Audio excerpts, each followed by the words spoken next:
Leitura bíblica referente ao dia 20 de janeiro.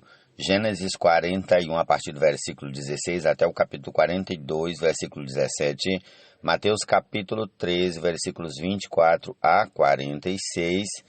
Salmo 18, versículos 1 a 15 e Provérbios 4, 1 a 6. E a música é A Bênção do Espírito. E em nome de Jesus, comecemos aqui com Gênesis 41, 16, que é a continuação da história de José, o filho mais novo do patriarca Jacó. Bom dia a todos. Jesus é o Senhor. E comecemos agora. José respondeu: Isso não está em mim, mas Deus dará resposta favorável a Faraó. Então Faraó disse a José: No meu sonho eu estava em pé na margem do Nilo, e eis que subiam dele 7 vacas gordas e de boa aparência e pastavam no meio dos juncos. Após estas, subiam outras vacas, fracas, muito feias e magras. Eu nunca tinha visto vacas tão feias em toda a terra do Egito. E as vacas magras e ruins devoravam as primeiras 7 vacas gordas, e depois de as terem engolido, não davam aparência de que as tinham devorado, pois o aspecto delas continuava ruim como no princípio. Então acordei. Depois vi, em meu sonho, que 7 espigas saíam da mesma haste, cheias e boas. Depois delas, nasceram 7 espigas secas, mirradas e queimadas pelo vento leste. As 7 espigas mirradas devoravam as 7 espigas boas. Contei isso aos magos, mas ninguém foi capaz de me dar a interpretação. Então José respondeu: O sonho de Faraó é apenas um. Deus revelou a Faraó o que ele vai fazer. As 7 vacas boas serão 7 anos, as 7 espigas boas também 7 anos. O sonho é um só. As 7 vacas magras e feias que subiam após as primeiras serão 7 anos, bem como as 7 espigas mirradas e queimadas pelo vento leste serão 7 anos de fome. Esta é a palavra, como acabo de dizer a Faraó. Deus manifestou a Faraó o que ele vai fazer. Eis que vem 7 anos de grande abundância por toda a terra do Egito. Depois virão 7 anos de fome. Toda aquela abundância será esquecida na terra do Egito, e a fome consumirá a terra. E não será lembrada a abundância na terra por causa da fome que seguirá, porque será gravíssima. O sonho de Faraó foi repetido, porque a coisa é estabelecida por Deus, e Deus se apressa em fazê-la. Agora, pois, Faraó devia escolher um homem ajuizado e sábio e encarregá-lo de dirigir a terra do Egito. Faraó devia fazer isto: pôr administradores sobre a terra e recolher a 5ª parte dos frutos da terra do Egito nos 7 anos de fartura. Esses administradores deviam juntar toda a colheita dos bons anos que virão, recolher cereal por ordem de Faraó para mantimento nas cidades e guardá-lo em armazéns. Assim o mantimento servirá para abastecer a terra nos 7 anos de fome que haverá no Egito, para que a terra não seja destruída pela fome. O conselho agradou a Faraó e a todos os seus oficiais. Então Faraó perguntou aos seus oficiais: Será que poderíamos achar alguém melhor do que José, um homem em quem está o Espírito de Deus? Depois Faraó disse a José: Visto que Deus revelou tudo isto a você, não há ninguém tão ajuizado e sábio como você. Você será o administrador da minha casa, e todo o meu povo obedecerá a sua palavra. Somente no trono eu serei maior do que você. E Faraó disse mais a José: Eis que eu o constituo autoridade sobre toda a terra do Egito. Então Faraó tirou o seu anel sinete da mão e o pôs no dedo de José. Mandou que o vestissem com roupas de linho fino e lhe pôs no pescoço um colar de ouro. E o fez subir na sua 2ª carruagem, e clamavam diante dele: Inclinem-se todos. Desse modo, deu-lhe autoridade sobre toda a terra do Egito. Disse ainda Faraó a José: Eu sou Faraó, mas sem a sua ordem ninguém poderá fazer nada em toda a terra do Egito. E Faraó chamou José de Zafenate-Paneia, e lhe deu por mulher a Asenate, filha de Potífera, sacerdote de On. E José percorreu toda a terra do Egito. José tinha 30 anos de idade quando se apresentou a Faraó, rei do Egito, e andou por toda a terra do Egito. Nos 7 anos de fartura, a terra produziu com abundância. Repetindo, a partir do versículo 46. José tinha 30 anos de idade quando se apresentou a Faraó, rei do Egito, e andou por toda a terra do Egito. Nos 7 anos de fartura, a terra produziu com abundância. E José ajuntou todo o mantimento que houve na terra do Egito durante os 7 anos e o guardou nas cidades. O mantimento do campo ao redor de cada cidade foi guardado na mesma cidade. Assim José ajuntou muitíssimo cereal, como a areia do mar, até perder a conta, porque ia além das medidas. Antes de chegar à fome, nasceram 2 filhos a José, os quais lhe deu Asenate, filha de Potífera, sacerdote de On. Ao primogênito, José chamou de Manassés, pois disse: Deus me fez esquecer todo o meu trabalho e toda a casa de meu pai. Ao segundo deu o nome de Efraim, pois disse: Deus me fez próspero na terra da minha aflição. Passados os 7 anos de abundância que houve na terra do Egito, começaram os 7 anos de fome, como José havia predito, e havia fome em todas as terras, mas em toda a terra do Egito havia pão. Quando toda a terra do Egito começou a sentir a fome, o povo clamou a Faraó por pão. E Faraó dizia a todos os egípcios: Vão falar com José e façam o que ele disser. Havendo, pois, fome sobre toda a terra, José abriu todos os celeiros e vendia aos egípcios, porque a fome aumentava na terra do Egito, e todas as terras vinham ao Egito para comprar de José, porque a fome aumentava em todo o mundo. Jesus é o Senhor. E em nós, irmãos, ter sua plena expressão. Gênesis capítulo 42. Ó Senhor Jesus, comecemos agora em nome de Jesus. Quando José soube que havia mantimento no Egito, disse a seus filhos: Por que vocês estão aí olhando uns para os outros? E acrescentou: Ouvi dizer que há cereais no Egito. Vão até lá e comprem cereais, para que vivamos e não morramos. Então 10 dos irmãos de José foram para comprar cereal no Egito. Mas Jacó não enviou Benjamim, o irmão de José, na companhia dos irmãos, porque dizia: E se lhe acontecer algum desastre? Entre os que iam, pois, para lá, foram também os filhos de Israel, pois havia fome na terra de Canaã. José era governador daquela terra, era ele quem vendia a todos os povos da terra. Os irmãos de José vieram e se prostraram com o rosto em terra diante dele. Quando José viu seus irmãos, reconheceu-os. Porém, não se deu a conhecer. Foi ríspido com eles e lhes perguntou: De onde vocês vêm? Responderam: Da terra de Canaã, para comprar mantimento. José reconheceu os irmãos, mas eles não o reconheceram.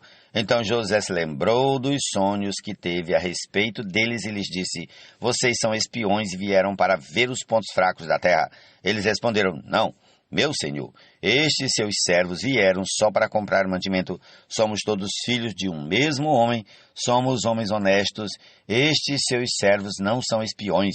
Ele, porém, lhes respondeu: Nada disso. Pelo contrário, vocês vieram para ver os pontos fracos da terra. Eles disseram: Nós, seus servos, somos 12 irmãos, filhos de um homem na terra de Canaã. O mais novo está hoje com o nosso pai, outro já não existe. Então José lhes disse: É como já falei, vocês são espiões.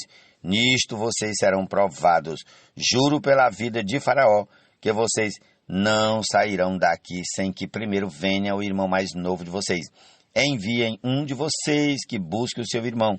Vocês ficarão detidos para que sejam provadas as palavras de vocês, se há verdade no que dizem, ou se não.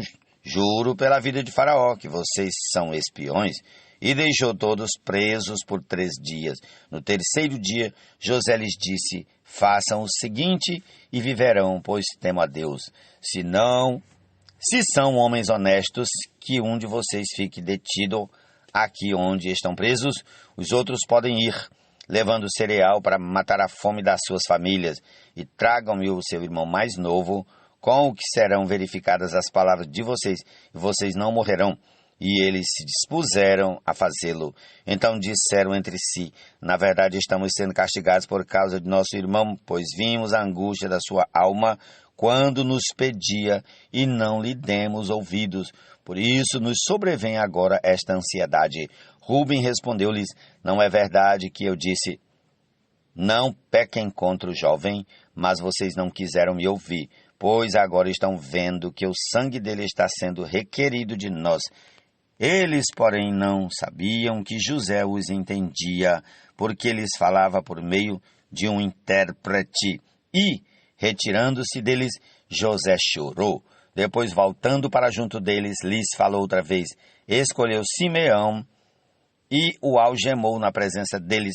José ordenou que eles enchessem de cereal os sacos e lhes restituíssem o dinheiro a cada um no saco de cereal e os suprissem de comida para o caminho. E assim foi feito. E carregaram o cereal sobre os seus jumentos e partiram dali. Quando um deles abriu o saco de cereal para dar de comer o seu jumento na estalagem, encontrou o dinheiro na boca do saco de cereal. Então disse aos irmãos: devolveram o meu dinheiro, está aqui na boca do saco de cereal. O coração dos irmãos se encheu de medo e, tremendo, entreolhavam-se, dizendo: o que é isto que Deus nos fez? E vieram para Jacó, seu pai, na terra de Canaã, e lhe contaram tudo o que lhes havia acontecido, dizendo: o homem, o Senhor da terra, falou conosco de maneira ríspida e nos tratou como espiões da terra. Disseram a ele: somos homens honestos e não espiões. Somos 12 irmãos, filhos de um mesmo pai. Um já não existe e o mais novo está hoje com nosso pai na terra de Canaã. Então o homem, o Senhor da terra, respondeu: nisto saberei que vocês são homens honestos. Deixem comigo um de seus irmãos, peguem o cereal para remediar a fome de suas casas e vão embora, mas tragam-me o seu irmão mais novo. Assim saberei que vocês não são espiões, mas homens honestos. Então entregarei o irmão de vocês e vocês poderão negociar.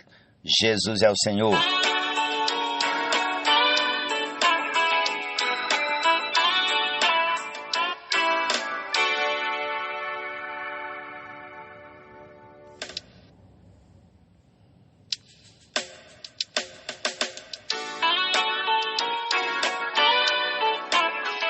Vamos ao Salmo 18, a partir do versículo 1 até o 15. Ali em Gênesis eu li vários versículos a mais, mas não tem nada não. Amém? Jesus é o Senhor, é a palavra de Deus. Amém. Vamos aqui.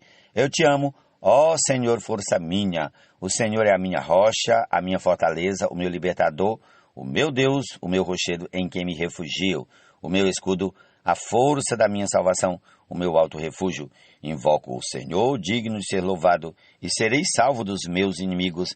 Laços de morte me cercaram, torrente de perdição me impuseram terror, cadeias infernais me envolveram, e tramas de morte me surpreenderam. Na minha angústia invoquei o Senhor, gritei por socorro ao meu Deus.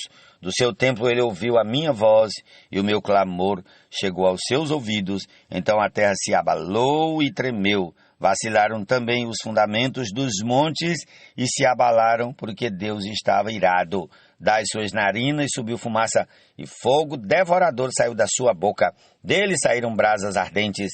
Ele baixou os céus e desceu, e teve sob os pés densa escuridão. Cavalgava um querubim e voou. Foi levado sobre as asas do vento. Das trevas fez um manto em que se ocultou. Escuridão de águas e espessas nuvens dos céus eram o seu abrigo.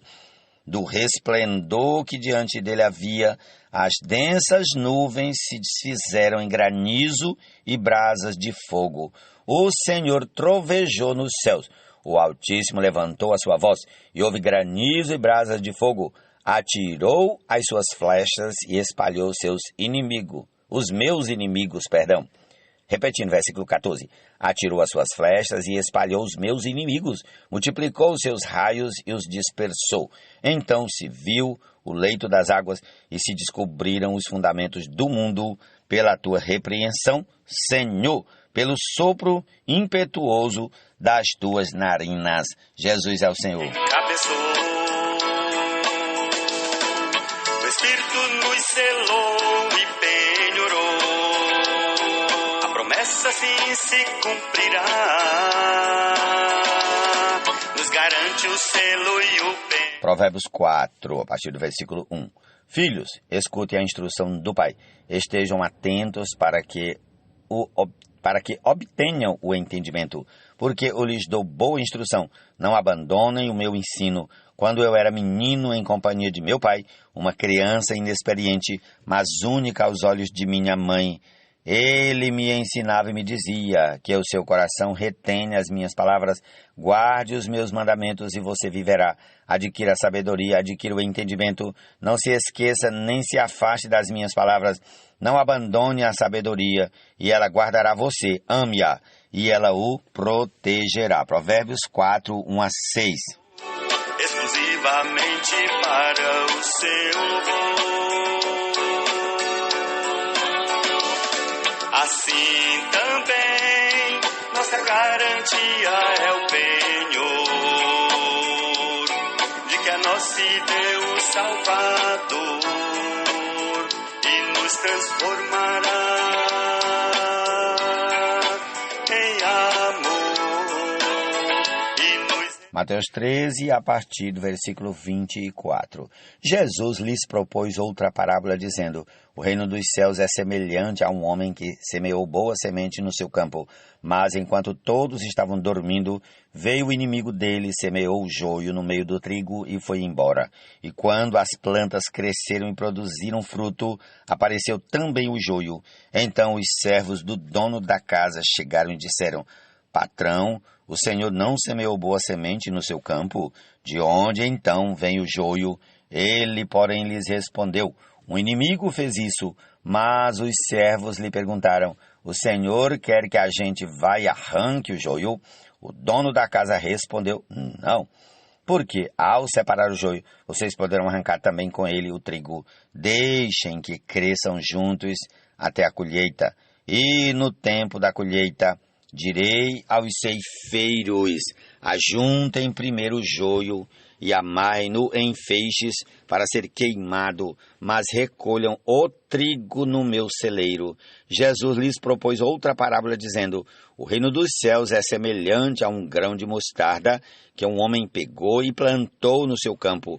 Esse grão é, na verdade, a menor de todas as sementes, mas quando cresce é maior do que as hortaliças e chega a ser uma árvore de modo que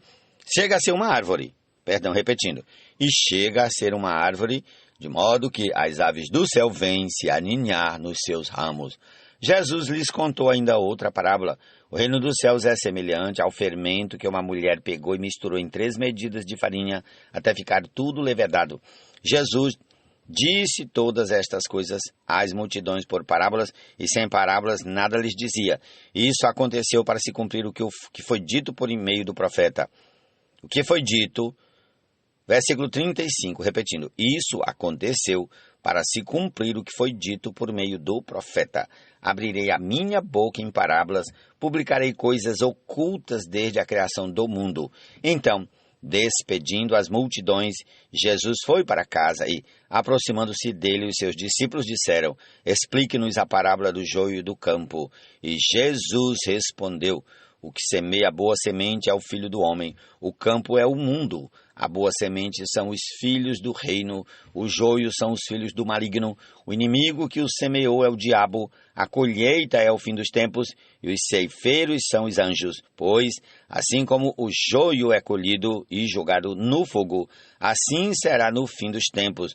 O Filho do Homem mandará os seus anjos, que ajuntarão do seu reino todos os que servem de pedra de tropeço e os que praticam o mal, e os lançarão na fornalha acesa. Ali haverá choro e ranger de dentes. Então os justos resplandecerão como o sol no reino do seu Pai. Quem tem ouvidos para ouvir, ouça. O reino dos céus é semelhante a um tesouro escondido no campo que um homem achou e escondeu. Então, transbordante de alegria, vende tudo o que tem e compra aquele campo. O reino dos céus é também semelhante a um homem que negocia e procura boas pérolas. Quando encontrou uma pérola de grande valor, ele vendeu tudo o que tinha e comprou a pérola. O reino dos céus é ainda semelhante a uma rede que foi lançada ao mar e apanhou peixes de toda espécie. E quando já estava cheia, os pescadores a arrastaram para a praia e, assentados, escolheram os bons para os cestos e jogaram fora os ruins. Assim será no fim dos tempos. Os anjos sairão, separarão os maus dentre os justos. Ó Senhor Jesus! Essa é a nossa porção. Desse dia concluamos com a canção A Bênção do Espírito. Jesus é o Senhor. Amém.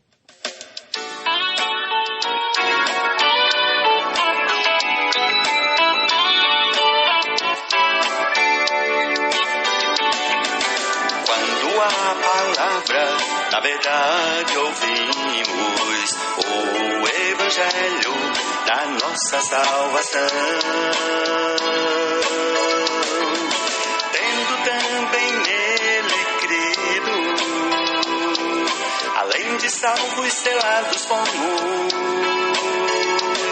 o Santo Espírito da promessa, que é o penhor da nossa herança, até sua propriedade, resgatar para o seu louvor, para o louvor da sua glória, para o seu louvor.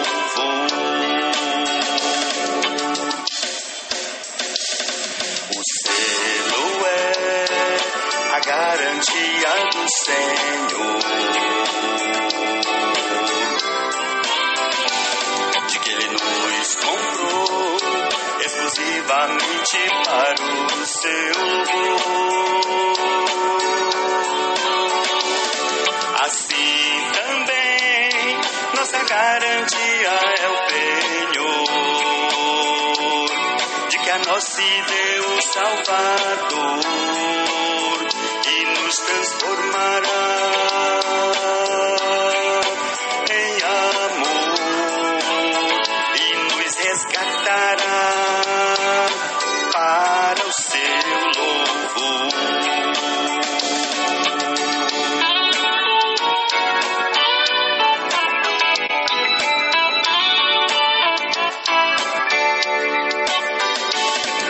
A bênção do Espírito é o selo e o penhor. O Pai predestinou-nos, o Filho redimiu e encabeçou. O Espírito nos selou e penhorou. A promessa assim se cumprirá. Nos garante o selo e o penhor. Deus nos comprou e nosso se tornou. Ele totalmente a nós se deu, mas também deseja que sejamos seus, e em nós, irmãos, ter sua plena expressão para o seu louvor. O selo é a garantia do Senhor, de que Ele nos comprou exclusivamente para o seu louvor. Assim também nossa garantia é o penhor, de que a nós se deu o Salvador e nos transformará em amor e nos resgatará